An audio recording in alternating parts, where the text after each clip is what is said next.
ओम तव कथामृतं तप्तजीवनं कविभिडीडितं कल्मषापहं श्रवणमंगलं श्रीमदाततं भुवि गृह्णन्ति ये भूरिदा जनाः।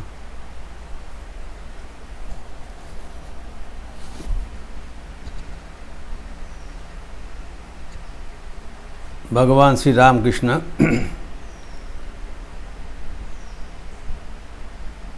वो प्रश्न का उत्तर दे रहे थे जहाँ पर पूछा गया क्या अब ब्राह्मण का सिद्धि लाभ होता है। श्री रामकृष्ण के अनुसार अवश्य होता है और वो 3 उदाहरण भी दिया था।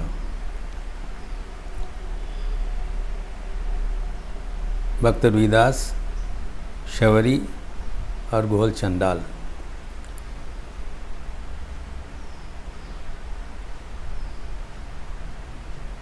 दो महजीवन हम लोग चर्चा किए थे, रविदास और शबरी की, और आज गोहल चंडाल का चर्चा होगी। से कहा गया है इसका नाम ही है चंडाल। और भगवान श्री रामकृष्ण आगमन किस लिए है, स्वामी विवेकानंद कह रहे हैं, आचंडाल प्रतिहत रयो जस प्रेम प्रवाह। पहले ही बता दिया, आचंडाल सबके लिए उनका प्रेम अप्रतिहत है, उनका द्वार सबके लिए उन्मोचित है। Come all ye that are heavily laden, come unto me, I will give you rest. भगवान ईसा मसीह की वाणी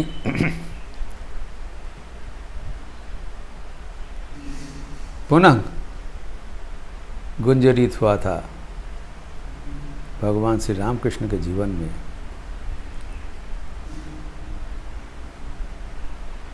और कैसे भक्ति करते हुए जाति क्यों न हो भगवान की मित्र बन जाता है, इसको उपाख्यान नाम गोहल चंडाल के जीवन में देखते हैं।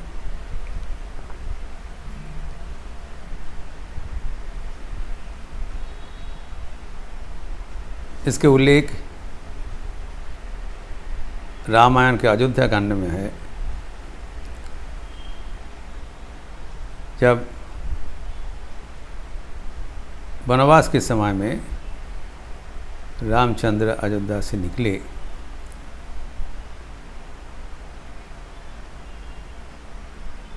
तो कौशल नगरी के बाद, सीमा के बाद वहाँ पर श्रृंगवेरपुर है।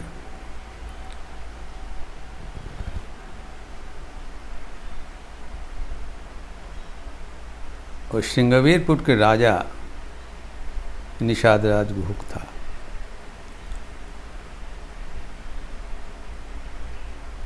तो वहाँ पर उन्होंने रामचंद्र के स्वागत किया था और रामचंद्र को आगे पहुंचने का बंदोबस्त किया।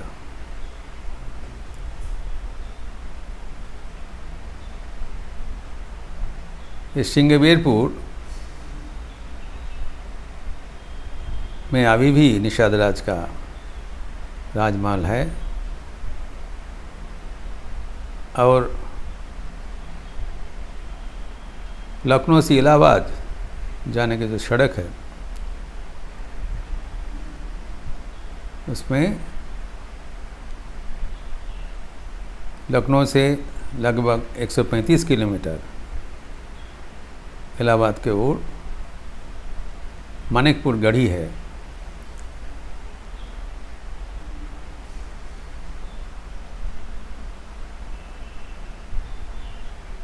और उसको आगे सिंगवेरपुर है। अभी गंगा का किनारे में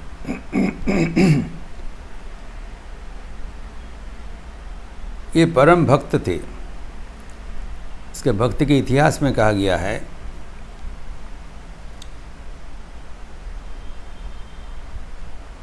एक गुहक बहुत जन्म पहले एक कछुआ थे, भगवान विष्णु का परम भक्त।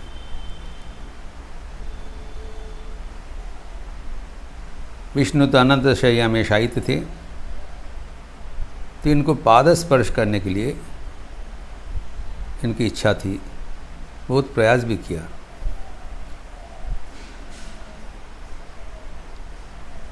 तो बहुत जन्म तपस्या करने के बाद इनका अवसर हुआ, जब त्रेता युग में भगवान विष्णु का रामचंद्र रूप के अवतीर्ण हुआ, तब उनको भगवान को पैर छूने का अधिकार मिला। तो पूर्व जन्म का संस्कार अनुसार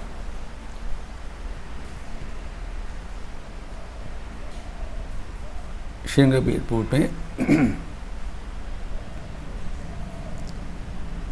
गुरु निषाद राज का परिवार में उसका जन्म हुआ।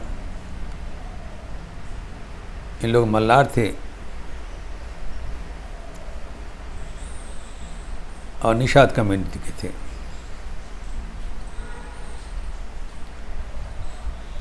वैद थे।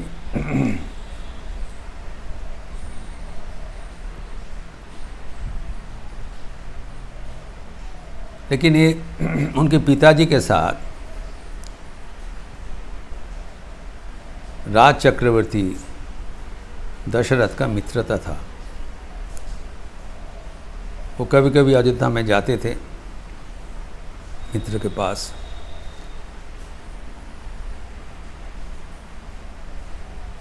जब दशरथ का पुत्र दर्शन हुआ, तब बधाई देते हुए वो मित्र के पास गए अयोध्या में, और रामलाला को दर्शन करते हुए मोहित हो गए। उनको उम्र ज़्यादा हुआ था, वृद्ध था। जब घर में लौटे,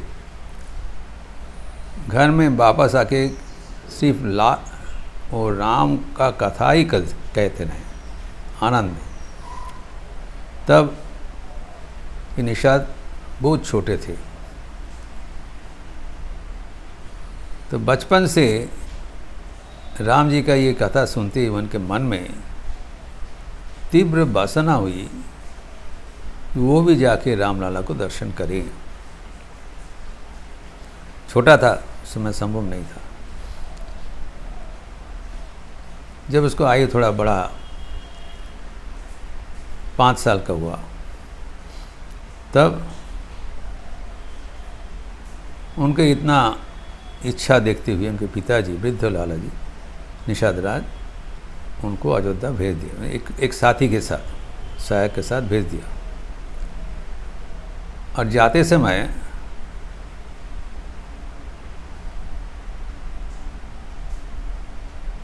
हरिन के चमड़ा से बना हुआ 5 पहनने के वस्त्र दे दिया।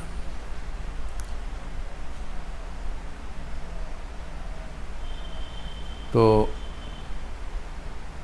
4 वस्त्र दिया, 4 भाइयों के लिए दे दिया, और सुमिष्ट फल मूल कंद भी दे दिया। तो ये जितना भेंट था, तो छोटा निषाद उनके गुहक उनके साथियों के ऊपर दे दिया, लेकिन जो चर्म वस्त्र था वो अपने कंधों में लेकर परम श्रद्धा साकार प्यार से लेके चलने लगा। उनके पिताजी बोल दिया था कि अयोध्या पहुंचने से ही पहले सरजू में स्नान करोगे, साफ सुथरा होके जाओगे। तो इसी अनुसार सरजू का तट पर उसका सामान रख के नदी में कूद पड़ा। स्नान करते हुए लेकिन उसका सब समय निगाह था वो तीर में जो सामान रखा हुआ था, क्योंकि वो उसका रामचंद्र जी के है। लेकिन इस समय देखा अचानक कहाँ से 4 बालक उपस्थित हुए वहाँ पर, और किसी कोई को पूछना बिना सुंदर वस्त्र देखकर पहनने लगा और उछल कुचल कर रहे हैं। उन्होंने देखते ही उनको नदी से टोका, अरे ये बच, स्पर्श करो। उन लोग सुना नहीं। तो जब दौड़ के उनके पास आए और चिल्लाते हुए कहा, तुम लोग जानते हो ये किसके लिए है? ये महाराज दशरथ का चार लल्ला के लिए है। तब श्री रामचंद्र कहते हैं, अरे भाई हमें लोग ये तो उनका चार लल्ला है। ये सुनते हुए निषाद राज भक्ति से नदी का किनारे में लोटपोट हो गए और रामचंद्र जी उनको गले में मिला लिया। यही मित्रता का सूत्रपात पूर्व जन्म का संस्कार अनुसार। ऐसे नहीं होता है कि प्रभु ने अचानक दर्शन दे दिया, उनको भक्तों का स्वागत किया। देखिए, फिर महाराज के पास ले गए और राम ही उनको इंट्रोड्यूस किया, ये मेरा मित्र है। तो दशरथ सुन के बहुत प्रसन्न हुआ और देखा जी कि 4 पुत्र इनके साथ बहुत अच्छा संपर्क है। तो उन्होंने कहा ठीक है, इसको यहाँ पर रख दिया जाए और इनको एक साथ धनुर्विद्या सिखाया जाए। निषाद कम्युनिटी का है, सिखाया जाए। वो रह गया और भगवान श्री रामचंद्र का गवीन मित्र बन गए। शिक्षा समापन के बाद वो वापस आ गए। फिर जब भगवान वनवास में गए, वहाँ पर पहुँचते ही निषाद राज उनको स्वागत किया एवं उनका रात्रि का रहने का बंदोबस्त कर दिया लक्ष्मण के साथ हाथ लगाते हुए। तब निषाद राज ने बताया, देखिए आप मेरा राज्य ले लीजिए, मैं आपको चरण का सेवा करूंगा, आपको आगे बढ़ने की ज़रूरत नहीं, ये राज्य आपका ही राज्य है। तो अयोध्या के बाहर है। तो उन्होंने बताया, नहीं भाई, हमारा पितृसत्य है, हमें 14 साल वनवास करना पड़ेगा। ये तो वन नहीं है, तो नगरी है, अरे राज कार्य है, हमें वनवासी जैसे रहना पड़ेगा, हमें जाने दो।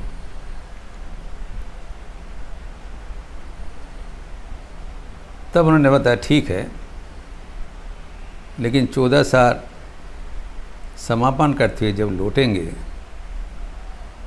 तब अब अवश्य यहाँ पधारते हुए वापस जाएंगे। श्री राम स्वीकार कर लिया, उसके अनुसार वापस भी आए थे।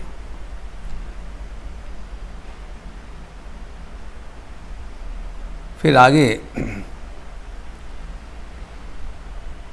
जब गंगा पार करने के लिए उन्होंने निवेदन किया, तब निषाद राज एक केवट को बुलाया, उनको पार कर दो। वो भी साथ में चला, लेकिन केवट ने बताया, प्रभु एक कंडीशन है, आप ये सुना जाता है आपका चरण का धूल में सबके जीवन सरल हो जाता है, तो पहले आपको चरण धोने का हमें अधिकार दीजिए, तभी हम पार करेंगे।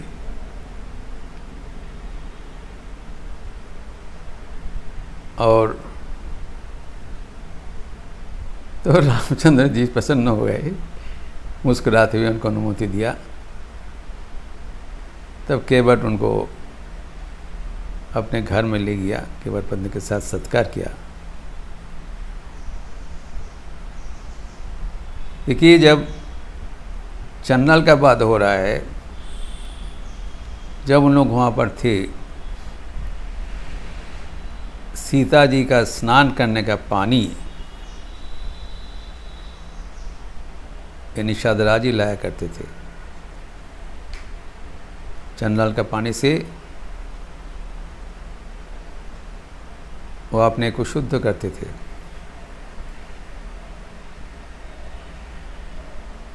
ये चंडाल इसलिए वर्णनीय है।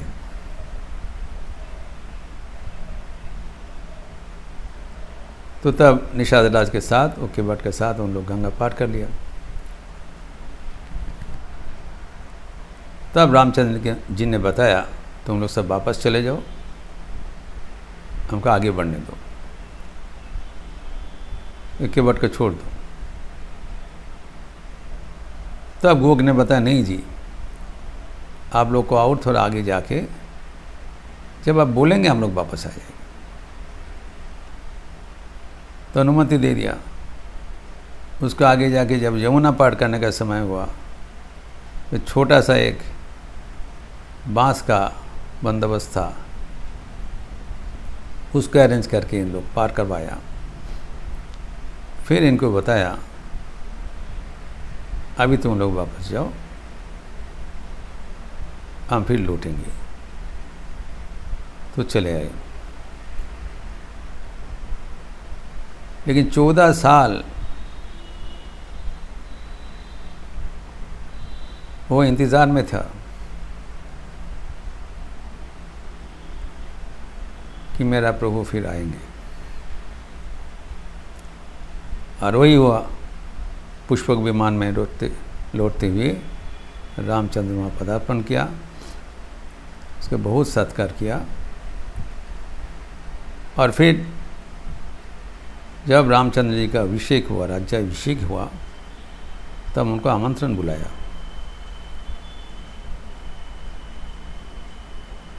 उस समय निषाद राज वहाँ गए, अनेक उपढौकन लेकर, और प्रभु फिर उसको गले में मिला लिया।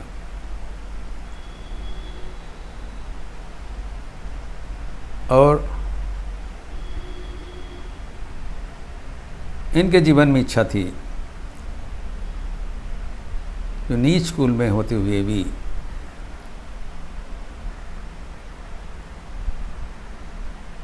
वो प्रभु का संस्पर्श में पावन बन जाए, उनको वह मर्यादा मिली।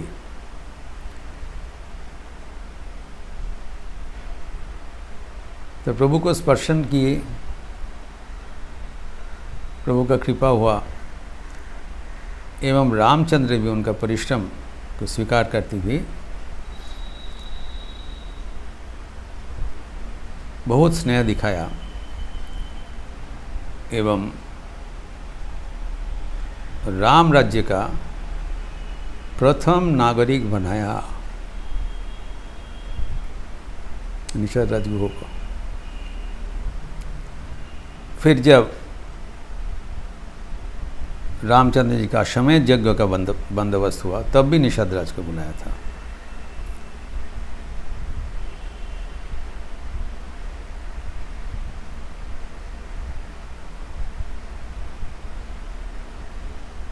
तो निषाद राज का ये गाथा रामचंद्र जी से उनका ओतप्रोत संपर्क उनको एकांत भक्ति से ही प्राप्त हुआ था।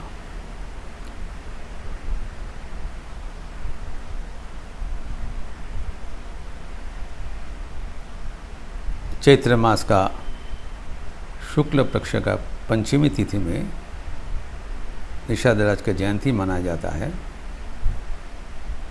और आज तक भी निषाद राज का यह भक्ति गाथा सबके जीवन में एक प्रेरणा का स्रोत बन के रहा।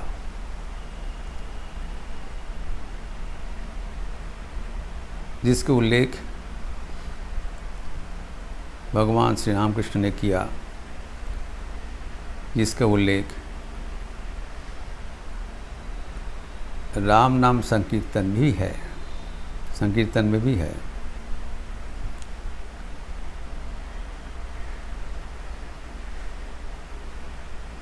तो भगवान श्री रामकृष्ण का कहना है कि भक्ति ही सार है। भगवान सबके लिए है, भगवान एक है, अनंत है, हम लोग सब भगवान के संतान हैं। सर्व प्रकार विभेद को दूर किनार करते हुए अगर हम सरल प्राण से भगवान का चरण में भक्ति के लिए प्रार्थना करें, तभी हमारा मानव जीवन सफल हो जाएगा, धन्य हो जाएगा। इस प्रसंग को आगे बढ़ाते हुए श्री रामकृष्ण और कुछ महत्वपूर्ण बात बोल रहे हैं, जिसको उल्लेख हम अगले दिन करेंगे। ओम शांति शांति शांति। हरि ओम तत्सत। श्री रामकृष्णार्पणमस्तु।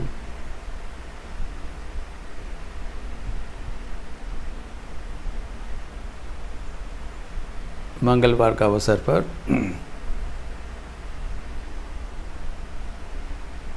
संध्या आरती के उपरांत